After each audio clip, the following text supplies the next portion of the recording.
My op, Jonathan, was on the New York Times interview. Some people warned me about this ahead of time. I don't even know how you guys knew that was coming. But if you recall, I talked about it briefly. But I was definitely a little bit worried that the New York Times interview with Jonathan Greenblatt, he was just going to be like, why are you guys platforming Hasan?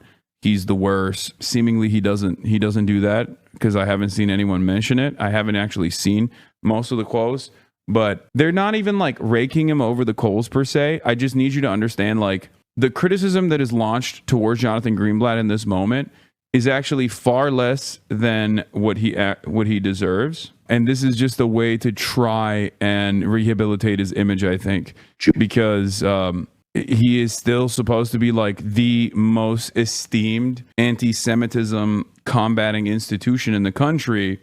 And because he's dropped the ball so spectacularly in broad daylight, in real time, in a way that like even like liberal Zionists are frustrated with, that he has to like go back and bring a veneer of credibility to the ADL as an institution. And this is the only way he can do this. You know, he's gonna have to pay the piper, basically, where he will take it on the chin a little bit, but ultimately this is to rehabilitate not only his image, but the image of the ADL as well, so that they can be more effective in cynical smears of anti-Semitism against anti-Zionists like myself and many others, because they're clearly way more predisposed with combating anti-Zionist sentiment, anti-Israel sentiment, than they are about like actual anti-Semitism. Let's take a look. Just committed to saying we will do what we can to prevent Jewish self-determination in their homeland. Anti-Zionism is an ideology of nihilism, Lulu, which would literally seek to not just delegitimize, but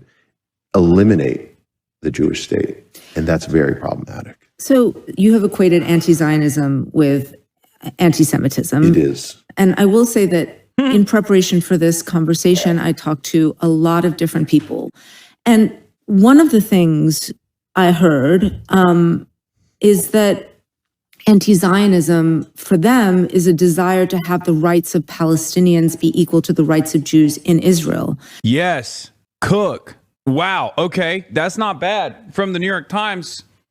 Let's see where this goes. Great. Anti-Zionism takes many different forms, but first and foremost, it is about the humanity of Palestinians. Something that conversations like the Jewish state, like whenever you talk about Israel as the Jewish state or a Jewish ethno state, you're literally dehumanizing the Palestinians that live there in real time, and you're basically engaging in incredibly reactionary, incredibly racist conversations that are angled as though these are genuine concerns of Jewish safety. That's what this is. It's just because of the ADL and many other like fake Jewish advocacy groups that are simply invested in advocacy for Israel, but masquerade as Jewish advocacy groups.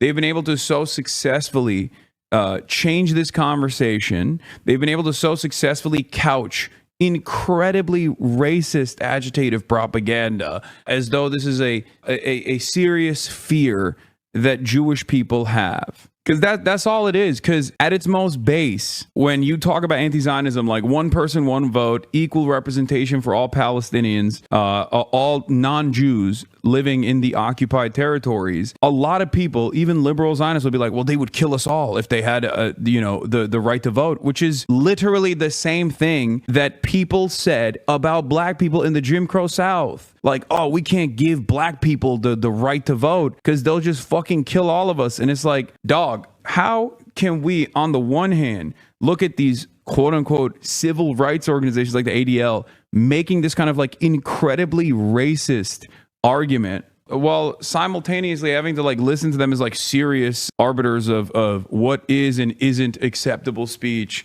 in public? It's so crazy. And the Palestinian territories, the idea of sort of, I guess, the one state solution, if you will.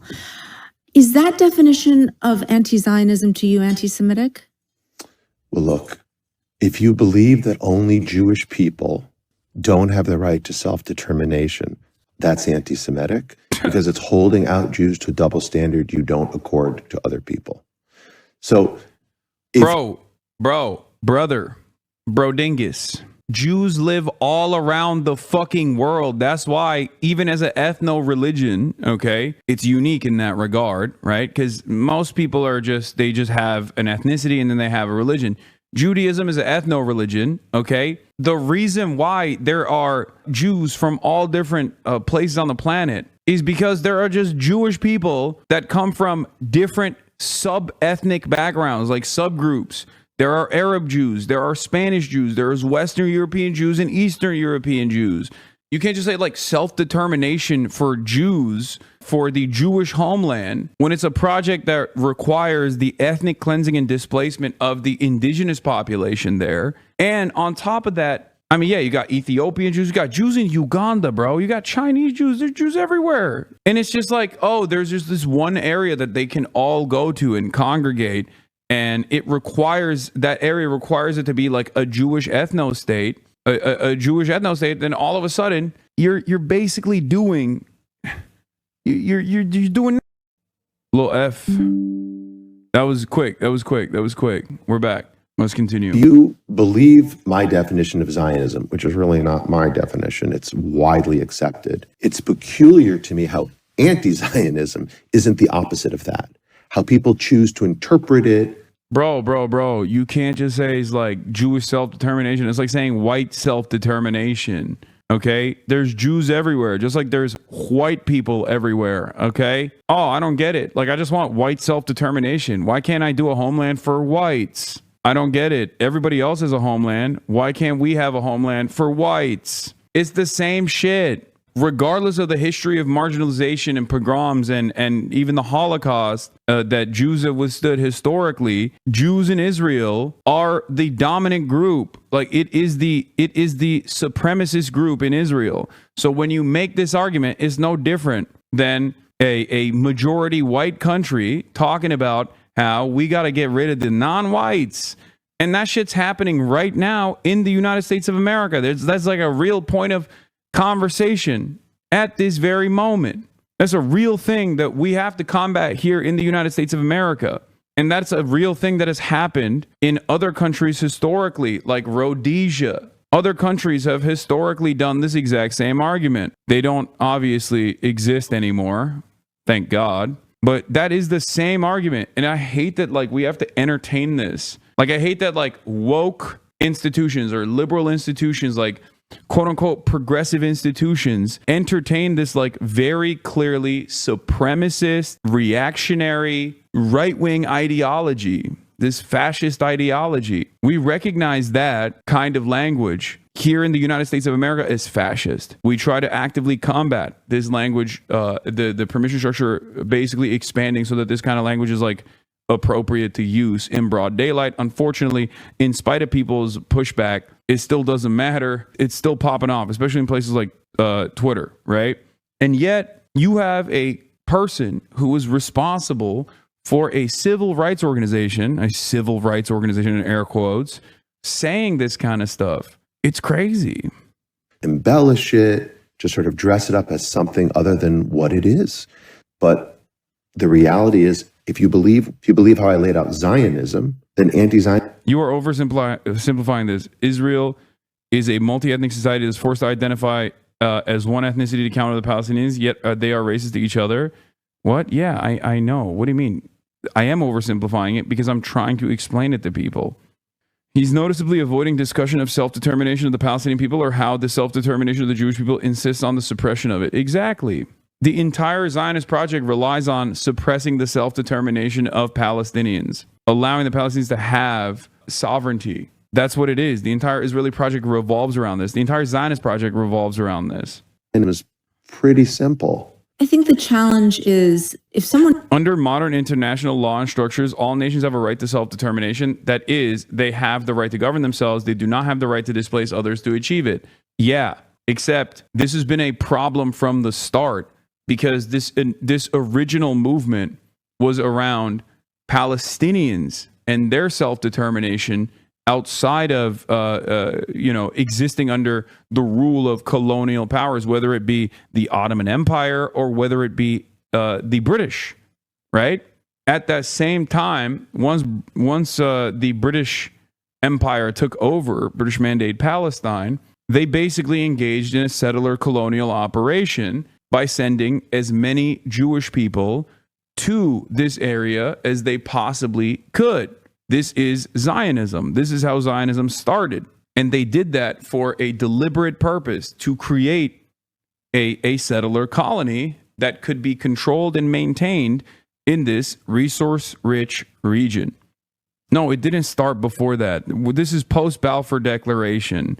No, it didn't start before that. Before that, under the Ottoman Empire, there was like 2% of the Palestinian population was Jewish, and they just lived. They lived there alongside the Muslims and Christians as equal citizens under the banner of the Ottoman Empire.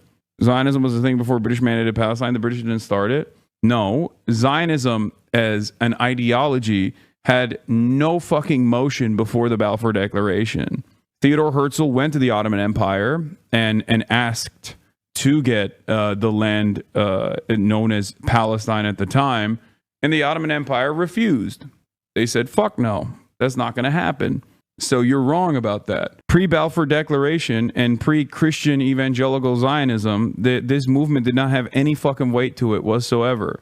Basically, even before the Nakba,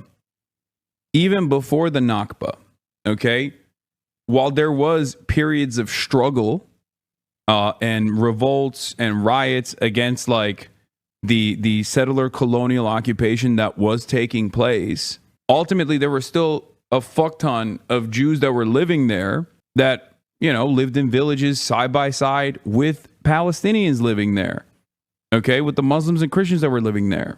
The notion that this was always like an incredibly violent seizure of land is somewhat false, which is ironic because like a lot of Zionists actually use that as a counterexample to be like, well, this was peaceful, like we bought the land, blah blah blah, all this stuff. Like there's truth to that. There is truth to that. As a matter of fact, that peaceful relationship was utilized under Plan Dalit during the Nakba for a bunch of Arab villages, a bunch of Palestinian villages that weren't actually aware of the planned ethnic cleansing operations that were about to take place. It's pure racism to think that Jerusalem, the capital of the Sikh world, would not be multicultural as New York City and therefore the rest of Palestine as well. Oh no, for sure. There were literally just Jewish Palestinians there, and some people either accidentally or unknowingly speak as though those are two contradicting things. Yeah, no, for sure. Zionism existed before the declaration, but was incredibly fringe before it. Even after, in 1922, the U.S. Jewish Labor Council voted unanimously to condemn Zionism as an ideology because they saw the writing on the wall. Yeah, Zionism as a substitute, as like almost like a secular national religion, is a relatively new phenomena in the 3,000 years of Jewish history. It's so new. Even in its inception, it wasn't as poppin'. It did not, like, most Jews did not fuck with that. As a matter of fact, ironically enough, most Jews still don't technically fuck with it in the sense that they just live in America. You know, they might like defend Israel every now and then, but ultimately, like, they're, you know, that's social conditioning and whatnot. But like, clearly, they're not abiding by the national project, because if they were, they would live in Israel, but they don't live in Israel. They live here because they're American. They're American Jews. You know, they're New York Jews. They're Florida Jews. They're American. That's why I don't even like the language of diaspora in general. Because like after a certain point, if you have your roots set here in the United States of America for so many goddamn generations, like you're fucking American, you know? What do you mean? Israel defenders and Zionists love using that language to be like, these are diaspora Jews, like as though they're just like separated from their fucking homeland of Israel. Like, get the fuck out of here, dude. This dude has been living in America for longer than Israel has even fucking existed. The fuck do you mean? Like, what do you mean? There's motherfuckers who have their roots here for a lot longer than Israel existed. Zionism existed along the same time as a lot of other Jewish forms of self-governance. We had leftist Bundism. At the same time, it was competing with a ton of other ideologies and was never inherently going to succeed. It did so because of external factors like Balfour. And then, of course, obviously supercharged after the Holocaust, too.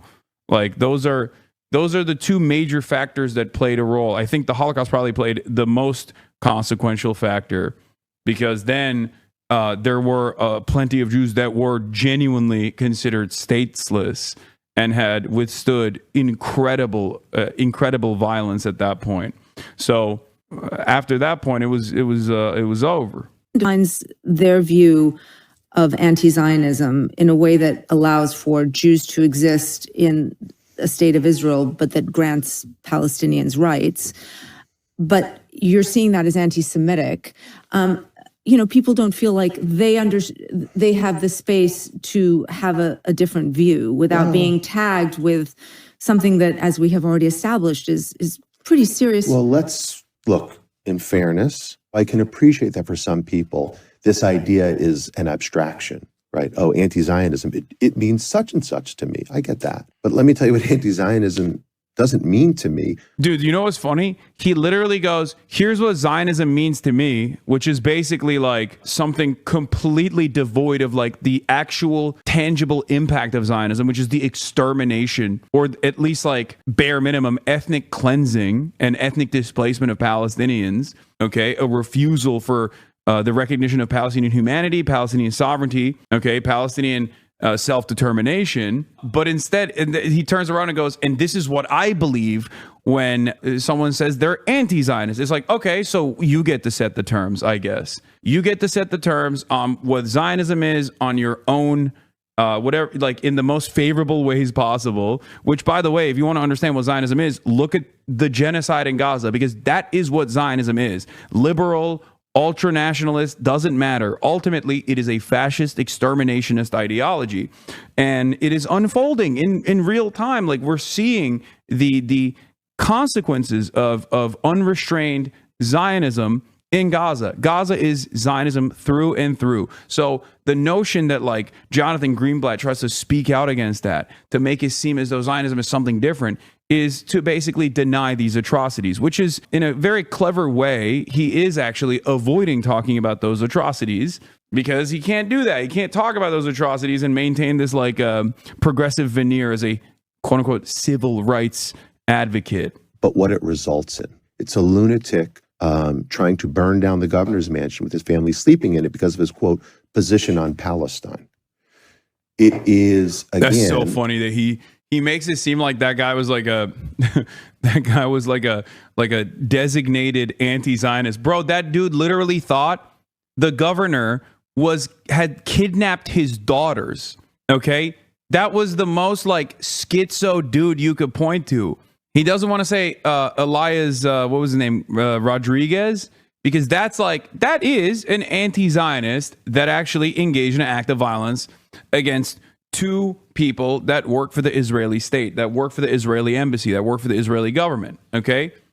That is an actual act of violence that is anti-Zionist. Okay? You could just say that. Plenty of people think that that is completely fucked up and completely unacceptable. But instead, he has to just like make insane inferences. He just can't help himself. He has to be like, yeah, that guy who was, that guy who literally was experiencing a fucking mental health crisis in broad daylight, that told the cops that the governor of Pennsylvania was actually kidnapping his daughters. That guy was actually engaging in an act of anti-Zionist terrorism. Come on, dude. Firebombing elderly people because you want to quote end all Zionists. In talking to Wait, notice, oh shit. He didn't bring up the one instance. That's interesting. I think part of the reason why these guys like shy away from talking about that is because they worry about copycats. I think that's what it is. Especially because like that did not get the same like widespread condemnation that they were expecting. To clarify, he was not a schizo dude in the colloquial sense. Oh yeah. Yeah, he was literally a diagnosed schizophrenic off his medication. Yes. I'm not like saying, oh, that dude was schizo. Like, he was literally diagnosed medically as someone who was schizophrenic, who was very clearly experiencing an episode of paranoid schizophrenia. He was hallucinating that the governor had kidnapped his daughters. To people who are self-described anti-Zionists, starting with the idea that that is the way that they feel that everyone... Here you go, bro, with the schizophrenic shit. Wait, what? Dog, what are you talking about? What do you want me to do to in order not to come across as like even remotely ableist? You want me to just like lie and act like the dude was not someone who was off his medication? That person was medically diagnosed with schizophrenia and he was off his medication.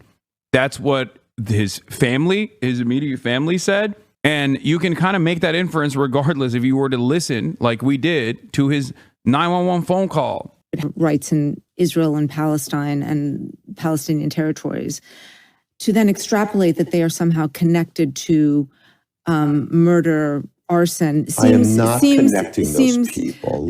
No, but that's kind of a slide. He is. You are. What do you mean? You just did. What the fuck, bro? That's crazy. He just did. And then she goes, why are you connecting this to like the overwhelmingly peaceful like pro-Palestinian demonstrations and whatnot? And he's like, oh, I'm not doing that. You are. That's your whole job. Starting with the idea that that is the way that they feel that everyone should have rights in Israel and Palestine and Palestinian territories, to then extrapolate that they are somehow connected to... For the record, none of this is new. These tactics are not new. If you are tapped in to right-wing reactionary sentiment, as I am... Wait, hold on. 1 second. Murder, arson... I am not connecting those people, Lulu. No, but that's kind of a sleight of hand and not no, fair. but I'm really not trying to do a sleight of hand. I'm just trying to understand. You say that anti-Zionism leads to, that is the inevitable sort of end to this kind of belief. So he's being disingenuous here, but I need you to understand something, okay?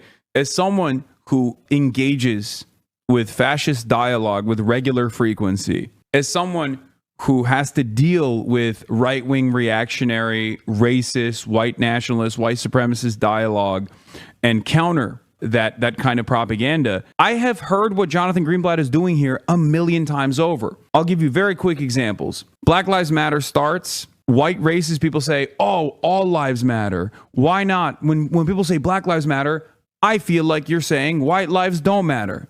That's your problem, dog. You just made that shit up, okay, to undermine BLM. That's number one. The example in that, the analog here is when people who want to support Israel, when Zionists say, oh, when people say from the river to the sea, Palestine would be free, that means you want to genocide the Jews. No, that's not what that means. You just made that up because you want to undermine advocacy for Palestinian emancipation. What Jonathan Greenblatt is doing here, connecting anti-Zionism to like two dudes that were off the rocker, okay, engaging in acts of violence, is no different than when, once again, right-wingers like at Fox News and all these other institutions actively were saying, oh, well, you know, look at how violent BLM is. Look at how violent BLM is. Like, no, dude, the movement was about tackling police brutality and the disproportionate targeting of black communities. Okay, that's what it was about. That's always what it's been about. You can't just like point to extreme examples to be like, no, BLM means like sniping cops, as they tried to do over and over again. That's exactly what he's doing here, tying an entire peaceful movement, an entire progressive movement to extreme examples like this is identical to the way that racist white people on fucking Fox News and other organizations like on the right have actively tried to do against BLM. Oh, they burned down cities. They sniped cops. Like, that's what it is. That's exactly the same thing that he's doing right here. But he's doing that as a person who is responsible for a quote unquote civil rights advocacy organization. And so I think what people would say who might hold those beliefs is that is a sort of exaggeration and sleight of hand, because they don't want the annihilation of Jews. They might not want that. Like, this is what I'm saying. Like, dude. Zionism is quite literally unfolding in Gaza. It is real genocide. That's it. That is the overwhelming majority of what Zionism has brought, which is the 80 plus years of occupation, but then even more significantly now, like the full-blown extermination campaign that's taking place in Gaza. But God forbid you marry these two concepts. You can't do that. That's anti-Semitic. Anti-Zionism, on the other hand, is not a movement that says, hey, please stop this. The Palestinians are human beings. But instead, it's actually the ethnic cleansing of all Jews. On the one hand, in defense of Zionism, you're just like saying, please refuse to address the elephant in the fucking room, the real death and the real carnage and the real genocide that's taking place, while simultaneously turning around and like trying to tie this otherwise like anti-war, pro-peace movement, pro-humanity movement to extreme examples that do not represent the overwhelming majority. How are we supposed to exist in this world where Israel's actions that are broadly supported, like routinely supported by virtually the entirety of the Jewish demographic of Israel, that is somehow not representative of Israel at all. That's not representative of Zionism at all, even though it's like literally the most base understanding of Zionism. But anti-Zionism, on the other hand, is supposed to be this hypothetical advocacy of the extermination of all Jews. Do not look at what Israel's doing in Gaza. That's not representative. Please look to what I'm saying is what anti-Zionism actually is. Get the fuck out of here. It doesn't work. It does not work at all. This is ridiculous. They might not understand what it means. They might not be steeped in the context. They might not be familiar with all of the history. But all I know is... No, they're not familiar with your version of the history. The one that is ahistorical, the notion that this is a land without people for a people without land. There were people there, and the early Zionists knew that very well, and they knew what must be done with those people to implement this project. Bullshit. What I see every day. All I know is the thousands and thousands of people who contact us because they have been, as I've described already, targeted and victimized, not because of what they believe, but because of who they are. And again, when you normalize language, like from the river to the sea, when you normalize language, like globalize the Intifada, when you normalize language, like, again, Israel is a Nazi state, this creates the conditions in which people feel not just compelled, but almost obligated, Lulu, to do horrible things. So I think ideas have consequences, and it starts with words. And what I am saying to you is, again, Zionism is one thing. The opposite of that is not some, well, look, let's have an ideal one state where everyone... Yeah, we can't do that. We can't do that. Why can't we do that, Jonathan? Why? Just say it. Say it with your chest, because Palestinians are fucking dogs, right? They're just like violent dogs, right? Yeah, they just can't coexist with Jews, right? That's what you want to say. Just say it. Just fucking say it, dude. Why are you so afraid to say it? I'm sure you say it behind closed doors. You're basically implying it every single time. Is he defending Israel being a Nazi state? Yes, of course. Israel is a Nazi state. If you defend Israel, you are defending a Nazi state. And it's not just like a theoretical Nazi state. It's a Nazi state that's currently doing a live streamed Holocaust. This is like knowing exactly what the Nazis were doing during the Holocaust and defending it actively. Okay? This is no different than Himmler, Goebbels, Hitler. It's the same shit. Those motherfuckers knew exactly what was going on in the concentration camps, and they were actively tasked with defending it. I'm not talking about that. I'm focused here in America on the felt experience of Jewish people. I'm sure. Yeah, it's shameless and also insanely, intensely anti-Semitic, ironically enough. It is intensely anti-Semitic to put the feelings of American Jews that you, by the way, have made up. It doesn't even like correspond to reality. Jews are not monolithic, obviously. No group is. But you're basically saying like, I am the top Jew and all of the Jews in America are feeling really worried about the ways in which people are recognizing Israel's Nazi behavior. That's fucking crazy. You're literally associating all Jews in America with Israel's Nazi project. That is unimaginably anti-Semitic. You saw my colleague Ezra Klein's recent piece on divisions within the Jewish community, because this is not just an active debate outside of the Jewish community. These definitely... Yeah, exactly. And it's also irrelevant. That's the other thing. It is so irrelevant. Like, not only is it anti-Semitic because you're basically saying, no, all Jews care about Israel doing a genocide, and like they get really scared when people say Israel's doing a genocide. Please don't let people say Israel's doing a genocide, even though it is, because you'll hurt the feelings of Jews. Not only is it untrue, but even if it was true, it still would be irrelevant. You know what I mean? Even if Jews were a monolithic force, and they're not, but even if they were, and they were all like fucking predisposed with like Israel doing a genocide, it still would be utterly irrelevant in the grand scheme of things. Do you fucking think that genocide is appropriate or not is the actual question here.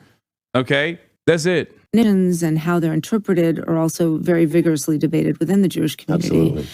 And in that piece, he argues that the war in Gaza and Israel's actions over the past year there have broken the consensus around the central place Israel has for American Jews. And there was this one line in the piece that really struck me about how we think about the idea of self-determination. And he writes, and I'm quoting here, "The question is not whether Israel has the right to exist, it is whether Israel has the right to dominate." Israel does exist, right? But the question is, does Israel have the right to dominate, which is what has caused so much consternation about how Israel exercises its right to exist. Yeah, this is a surprisingly good interview. This is from 2023, December 7th. Barry Weiss targeting Rafat for how his tweet on fake baked babies made her feel versus Rafat actually being killed is the perfect encapsulation of this whole feelings debate in the West when an actual genocide is being committed. This was on December 7th, 2023. Okay? I made something up to justify Israel's mass slaughter of Palestinians. A Palestinian that is watching his family get mass slaughtered made a joke about it. That made me feel bad. That made me feel small. That made me feel stupid. So I demanded that Israel take vengeance in my name. And Israel did. Israel killed Rafat and his entire family shortly after Barry Weiss put a target on his back. That is the real dynamic here. That is the reason why when I speak to Palestinians in Gaza, for example, I have to weigh this. I have to weigh this, the fear that, like, I have to communicate with them off camera before I have them on to see, like, are you sure? Like, this is putting a target on your back technically. That's not a consideration that anyone should ever have to fucking weigh on. This is a real situation. Because any Palestinian in the Gaza Strip could be subject to murder from an unaccountable, violent Nazi state at any given moment for any reason. And no one in the Western world gives a fuck. That is the reality. It's so insane. It's so incredibly insane that that is what's going on. And yet we still talk about, like, what Jonathan Greenblatt has decided is the feeling of Jews overall. You know, we have to place that. We have to weigh that. Here's anti-racist ADL CEO laments rising intermarriage rates among Jews. Is it your sense that Jewish people are getting complacent, that they're not engaging to degrees and levels we should be? I have met a lot of October 8th Jews for whom the massacre on October 7th was a wake-up call. I've met a lot of people who feel much more galvanized, much more organized. But that will only be sustained if we offer them, ways to participate in a real and robust way in Jewish life. Mm-hmm. And whose responsibility is that? All of ours. Yeah. But, like, this is why we need a revolution in our community on so many levels. So, look, the reality is that intermarriage rates continue to go up. Assimilation continues apace. This Nazi shit. What do you mean? It's just like, bro, this is what fucking white supremacists say, man. This is shit that white supremacists say. Okay? How ironic that after a fucking century of Jews are doing the great replacement to taint the pure white race, now you got a Jewish dude literally saying that about Jews. What he's describing here is quite literally what neo-Nazis say about race mixing, about miscegenation. That is literally what he is saying. Why is that appropriate? The real issue here is that many young American Jews hear that and they go, what the fuck? I don't give a shit. I'm going to marry whoever the fuck I want. What are you talking about? That's what he's worried about. That's what many Zionists are worried about. It's crazy to me. It is crazy. And look, I fight anti-Semitism. That is my job. Right. But I worry a great deal about broader questions of Jewish identity, as I think we talked about over lunch. This is why, like, there is a sense of, like, honest jealousy in the framing of other prominent fascists like Richard Spencer or even Tucker Carlson or that Visegrad guy when he literally talked to Jonathan Greenblatt, being like, why can't white people do Israel shit that Israel's doing for the Jews. When those guys are saying like, oh, what the fuck? Like you're the leader of the ADL, which plays a formative role in like tackling our white version of what Israel is doing. You won't let me do it. And I suspect the ADL is going to move in that direction now. They've already fired all of the people that were tasked with like the real civil rights advocacy. They've already fucking fired those guys, even though they have more support, more financial support than ever before post October 7. They fired every single person that was tasked with like combating racism and all these other forms of civil rights advocacy. 40 and wearing a chain. Yikes. Wait, what? If you're reading this, you're gay.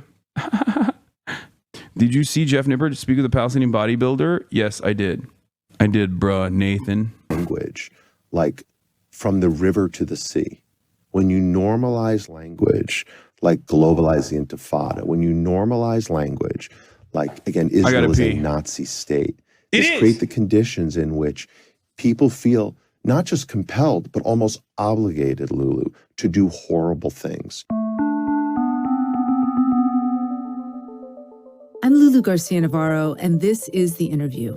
I covered the Middle East for a long time as a foreign correspondent, and I can safely say that this moment is a moment like no other in my memory. Here in the U.S., anti-Semitism and how it relates to criticism of Israel has become central to debates around free speech, immigration, no one has a right to a student visa, national security, and fundamentally what it means to feel safe and welcome in this country. One of the central figures in this debate is Jonathan Greenblatt, the head of the Anti-Defamation League, or ADL. Founded more than 100 years ago, the ADL's stated mission is to, quote, stop the defamation of the Jewish people and to secure justice and fair treatment to all. Under Greenblatt's decade-long tenure, the ADL has tracked a precipitous rise in anti-Semitic incidents across the country, which is why I wanted to talk to Jonathan Greenblatt about how he sees this moment. Thank you so much for joining the interview. I'm so glad you're here today. Thank you so much for having me, Lulu. I want to start with a big question that I know you think about a lot, which is, what is the situation, in your estimation, for Jews in America right now? I think this is a time of great concern for Jews all over the United States. You know, at ADL, we track anti-Semitism, we measure attitudes, and we also track incidents. And we've never really seen a time like this, at least not in recent memory. So on the one hand, elevated or intense anti-Semitic attitudes as a percent of the population have more than doubled in the last 5 years. And we also track incidents. What I can tell you is last year, 2024, was the worst year we had ever recorded in terms of acts of harassment, vandalism, and violence directed at Jewish people or Jewish institutions. That was the 5th time in the last 6 years that we've broken a new record. And if I look back over the 10 years since I became ADL CEO, the number's up 10x where it was when I started on the job. That's why I wanted to have you here today, because you... Yeah. I wonder if she'll ask directly in this interview about the ADL's metrics for anti-Semitism that changed after October 7. There was already a swing in the direction of like having this holistic approach to anti-Zionism as anti-Semitism, but it accelerated dramatically after October 7, where like more than half of the anti-Semitic incidents were literally just like anti-Zionist demonstrations happening, which, by the way, was absolutely elevated by the Biden administration and is part of the reason why the Donald Trump admin now can so easily act as though they are trying to tackle this fucking issue, this fake problem. Right-wingers love creating hysteria around a fake problem and then having to enforce some kind of regulatory and often violent way of intervening in solving this fake problem. Crime panic and crime hysteria surrounding migrants is a great example of this, is a great analog of this. Demonizing Israeli Jews. Okay, so of course the ADL counts tons of anti-Zionist activity as anti-Semitism. Putting that aside, he admits he's bad at his job. This was the 5th time in the last 6 years that we've broken a new record. He said that just now. Okay. Demonizing Israeli Jews, of whom 79% are unconcerned with the humanitarian crisis in Gaza, is anti-Semitism. The second screenshot is from Haaretz. When it crosses the line, is not a criticism of Israeli policy per se, as he just said, but for example, the demonization of Israeli people. Okay? A vast majority of Israeli Jews, 79%, say they are not so troubled or not troubled at all by reports of famine and suffering among the Palestinian population in Gaza, according to a poll released yesterday. Let me explain something to you, okay? You know what this is? We're all progressives in this space. We've all encountered a moment, either directly or we've seen it happen in out in the real world, where people do something racist, and then you call it out as racist, and then everybody gets mad at you for calling it out. That's literally what this is. It's like, oh, dude, what the fuck? You saying I'm racist is the real bullshit behavior. No, motherfucker, it's you thinking, it's you and your ass thinking that like the genocide in Gaza is appropriate. That is the real problem here. That's the real problem. Yeah, friendly reminder that anti-Zionism existed before there was a state of Israel to eliminate. Anti-Zionism is the belief that Jews do not have the right. It is an ideology which is committed to saying, we will do what we can to prevent Jewish self-determination in their homeland. Anti-Zionism is the ideology of nihilism, Lulu, which would literally seek to not just delegitimize, but eliminate the Jewish state. It's very problematic. I think the challenge is if someone defines their view of anti-Zionism in a way that allows for Jews to exist in the state of Israel but grants Palestinians rights, but you're seeing that as anti-Semitic people don't feel like they have the space to have a different view without being tagged with something that's pretty serious. And of course, Jonathan responds with, I can appreciate that for some people. This idea is an abstraction. Oh, anti-Zionism, it means such and such to me. I get that. But let me tell you what anti-Zionism doesn't mean to me, but what it results in. It's a lunatic trying to burn down. We already saw that part. He's like, Zionism means to me something that, you shouldn't actually fucking directly attribute to the current ongoing genocide that Israel is doing, even though that is literally Zionism unfolding. But anti-Zionism, on the other hand, is also what I get to say it is, which is the most extreme hypotheticals or some of the most extreme examples. Other than Israel, give us an example where calling out racism is labeled as problematic. What do you mean? Among right-wingers, hello? What? Are you fucking dumb? Every right-winger, have you never been around like a Republican, dude? That's precisely my point. Israel is a fucking right-wing institution. It is a reactionary concept in and of itself. That's why it's identical to like a racist white Christian nationalist or whatever being like, oh, you're calling out this is racist. That's the real problem to me. That's it. That's it. They're doing the same exact shit. In which he shares the outrageous conspiracy theory that Students for Justice in Palestine knew about October 7 attack before it happened. That's also another crazy thing. This guy is literally off his fucking rocker. We didn't know exactly what had happened, who had perpetrated it, and yet SJP on the 8th already had their narrative pretty well developed. On CNN, Khalil publicly said anti-Semitism of any form or any form of racism has no place on campus and in this movement. And when asked, he wouldn't condemn Hamas at the same time in that same interview. He's like, still has smoke for Mahmoud Khalil. And of course, we already watched that interview on CNN where he was like saying, this is offering, because it's not about my political view about Hamas. They only want to hear yes or no. That's it. It's not about what I think about it. And this is being used to credit or discredit Palestinians. If I condemn Hamas, then I'm a Palestinian worthy of listening to. If I don't, then I'm not. And this is what Palestinians get angry with, this line of questioning. Because as I said, Palestinians are the ones that are now being starved and genocided. Because even if Hamas does not exist tomorrow, the Israeli occupation and supremacy would continue against the Palestinians. So it's not about Hamas, which is true. Like, Hamas is irrelevant. If the conversation is supposed to be about Israel's genocide, then any kind of fucking violent resistance or any kind of violent militancy against said genocide is utterly irrelevant and inconsequential in this conversation. It's ridiculous. It's like saying, do you condemn the Jewish partisans during the Holocaust? Do you condemn any kind of resistance movement during the Holocaust? It's fucking a ridiculous question to ask.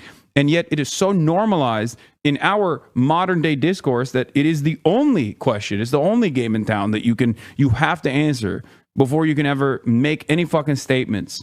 I've said this over and over again.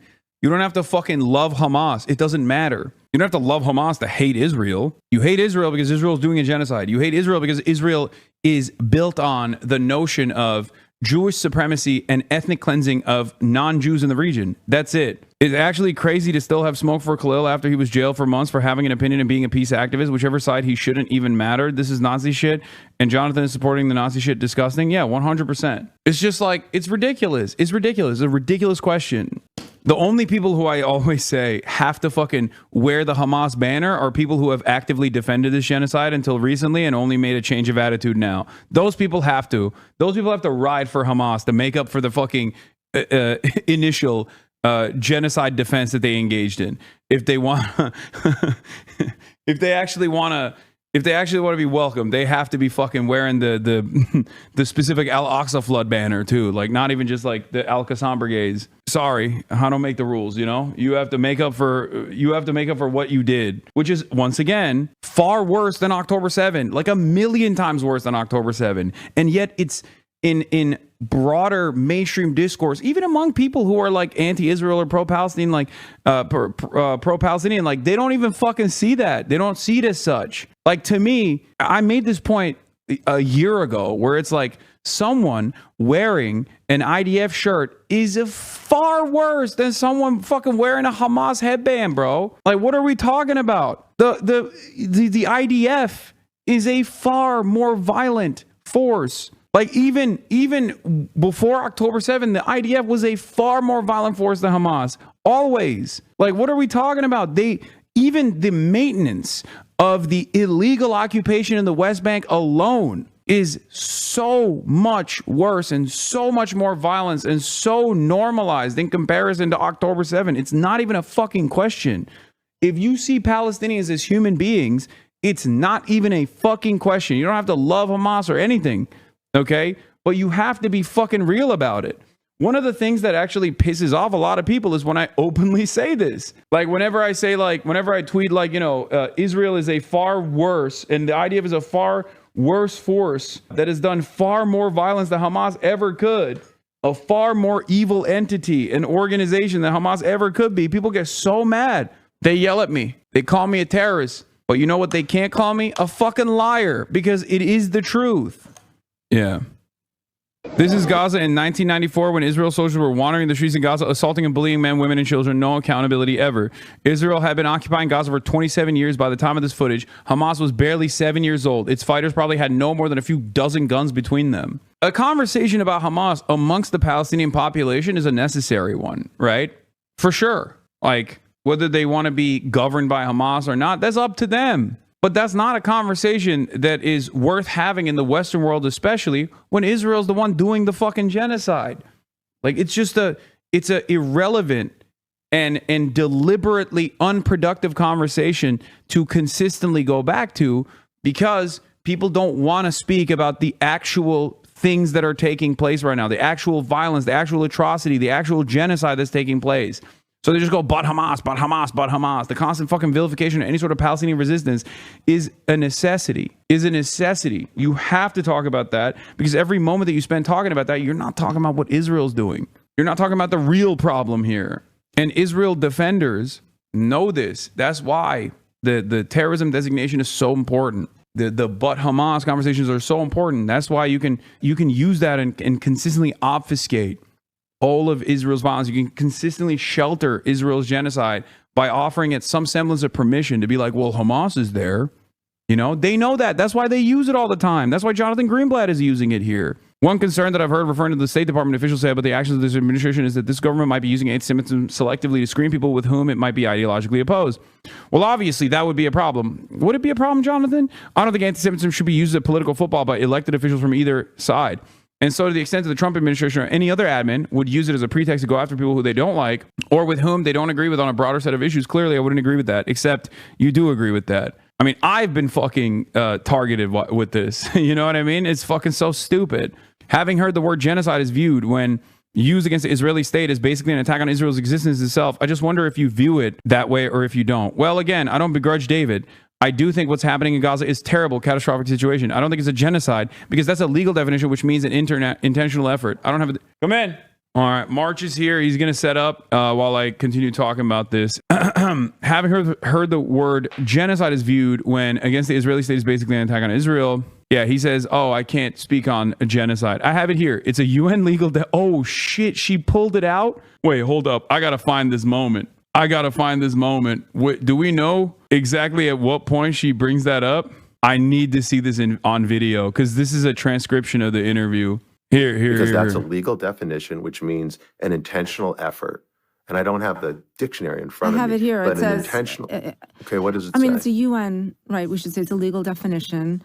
And it says any of the following acts committed with intent to destroy in whole or in part a national, ethnical, racial, or religious group, such as killing members of the group, causing serious bodily or mental harm to members of the group, deliberately inflicting on the group conditions of life calculated to bring about its physical destruction in whole or part, imposing measures intended to prevent births within the group, forcibly transferring children of the group to another group. Bro, that's literally like Israel looked at that and was like, bet. Okay. Israel was like, oh, I didn't. Were you reading out the checklist of what we were supposed to do? Because it kind of seems like it's perfectly valid when we do it bar for bar, verbatim. What we're doing is kind of crazy that you, but Hamas. Like, what's the fucking reasonable, supposedly progressive defense of this? You got nothing. You just have but Hamas. That's all you got. All you can do is condom hummus, October 7, condom hummus. That's all you got. You got nothing else. Well, so in fairness, I don't have that definition in front of me, right? And I haven't read it like you have before this. But what I'll simply say is that I don't believe the Israeli government is committing genocide. I don't think they're intentionally trying to destroy or annihilate a group of people. I do think this is a war that was started by Hamas. I do think Hamas has made the decision to black market and hoard the aid that comes in. The Hamas government has chosen to build tunnels below, not to create protective structures above. But Hamas, so we could ask ourselves, just as I thought, but Hamas, how fucking convenient, dude. Didn't realize that you got that ace under your sleeve, you know? Had no idea you were going to hit the but Hamas trap card. Shocking. It's interesting because that's like it seems like that's the only fucking line of supposed defense that these guys have. Interesting. questions about who is really bringing the catastrophe to the Gazan people. But look, at the end of the How is there any daylight between you and Benjamin Netanyahu? This is what it is. When Zionism is at its final project stage, okay, the final solution for the Palestinians, there is very little daylight between the liberal Zionists and the ultra Zionists, okay, because ultimately they are tasked with defending Israel. And if Israel is doing a genocide, you have one of two options. You either look at that and go, all my life, I've been deluded into thinking that this was actually something that was good. This was a project for good. This was Jewish self-determination. I was wrong. This is what it was always about. And I find this to be utterly unconscionable as a Jew, especially given the historic significance of genocide towards Jewish people in Jewish history. I'm out. You either do that, and many Jews have done that, and many more Jews are doing that every day, or you find yourself in this position where you're basically the same as Benjamin Netanyahu, the same as Itamar Ben-Gvir. That's it. That's it. You're either propping up the Israeli state, which is a Nazi state, and this is your job now, this is what you're tasked with doing, or you have to become an anti-Zionist. It's that simple. Because genocide, unlike many other historic atrocities, unlike many other convoluted political events, genocide is as black and white as it's going to get. Genocide and chattel slavery are the two instances where, like, even historians will roundly say, this is black and white. It's the crime of all crimes. There's no fence sitting on this. There's no, like, liberal Zionist permission structure on this. I'm sorry if that offends your sensibilities. I'm sorry if you want to feel as though you want to continue defending the state of Israel and its nationalist Nazi project, its Holocaust, while being in the polite comforts of liberal society. But welcome to the other side. For decades, the pro-Palestinian position was roundly condemned and criticized, pushed aside. There was a massive momentum for progressive except for Palestine in almost all progressive circles. So this notion now where you try to fucking you try to act as though you have anything to say, any defense of this position, while still maintaining some kind of like liberal veneer is gone. It's done. It's over. It's Jover. For me, it's not about how we define these things. Again, we talked about this last time. Anti-Zionism is an interpretation. It's a fact. And the pain and hunger and tragedy in Gaza is a fact. And the deaths of civilians are a fact. And the status of the hostages is a fact. So the facts compel me to say, without any hesitation, this war needs to end. The hostages need to come home. The aid needs to flow in. And we need people on both sides to be able to live in some degree, some modicum of peace. That's what I want. The reason I bring up the use of the word genocide, and we should also say that, Ehud Olmert, the former prime minister of Israel, is now calling Israel's actions war crimes, right? So again, use of these words. Yeah, permission structure is expanding. You couldn't do that a year ago, okay? You can even fucking say ceasefire. People thought ceasefire was unconscionable, a bridge too far, anti-Semitic. Now, you got former Likud prime ministers saying it's a litany of war crimes. A couple months from now, maybe they'll arrive finally at the fucking position that Israel is committing a genocide. Who knows? But like, the point here is to bring as many people on board as quickly as possible and to create more and more pressure, as Rashida Tlaib talked about yesterday. It gave me a lot of confidence, and it made me happy to see that American politicians who have tremendous power in being able to stop Israel's genocide are actually responsive or actually do have their feelings hurt by people showing up at their events. Their constituents showing up and being like, what the fuck are you doing? You need to be way more aggressive. What people are doing to Bernie Sanders, they should be doing a million times over to every single fucking Democrat and every single Republican. Hamas has been terrorizing Israel for generations and you support them. You fucking moron. Hamas hasn't even been around for generations. This is the problem. You don't know anything. You want to fucking defend Israel, and a big chunk of that requires you to not know the fucking history. It's that simple. That's it. Yeah, Mo Salah said... how there's a famous Palestinian football player who was assassinated by the state of Israel at the point of aid distribution. Suleiman al-Obeid, known as the Palestinian Pele. This happened a couple days ago. Now, he was killed while he was trying to get aid, like humanitarian aid, like food for children. Okay, he was shot and killed in that process. He's a very famous Palestinian athlete. And this obviously is a horrifying event, but it's one that has unfortunately happened far too many times at this point. UEFA, which still allows Israeli teams to play, which still has no issues with Israel whatsoever, posted this recognition of Suleiman al-Obeid as though he had just passed away, as though he had just simply, died in his sleep or something. It's disgusting. So Mo Salah, who is one of the most famous players on the planet. He's Muslim. He plays for Liverpool. He's Egyptian. He came out and said, can you tell us how he died, where, and why? Because everybody at this point knows that Israel killed him. Israel murdered him, just like Israel has murdered countless others. That's the reason why UEFA tweeted this like wishy-washy bullshit, because UEFA still allows Israel to play in Euro competitions. They made it seem like he was retiring or something from football. Or maybe he died in his sleep. He didn't. He was starved. He was starved like every other Palestinian in the Gaza Strip and then shot and killed in a horrific crime. Yeah, exactly. Russian teams are banned, and yet Israel continues. Israel continues to sports wash. Israel continues to participate as though it's a normal country in the global stage. It is not.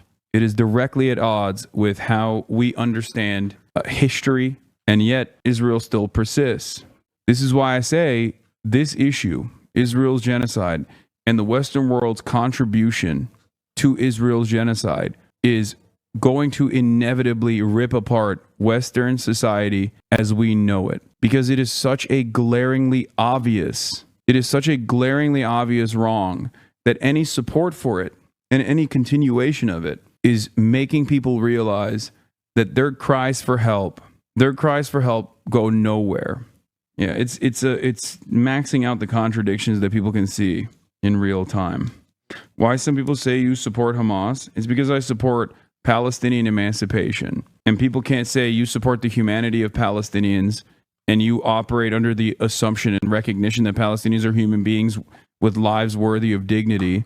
And of course, in that process, they are going to, after 80 years of apartheid and occupation, resist militarily against the entity that is doing that. It's much easier for people to just go, you love Hamas, you want to hug and kiss Hamas. It's a thought-terminating cliche. Palestinians have a right to resist. Palestinians have a right to exist. Israel is not allowing that to happen. It's that simple.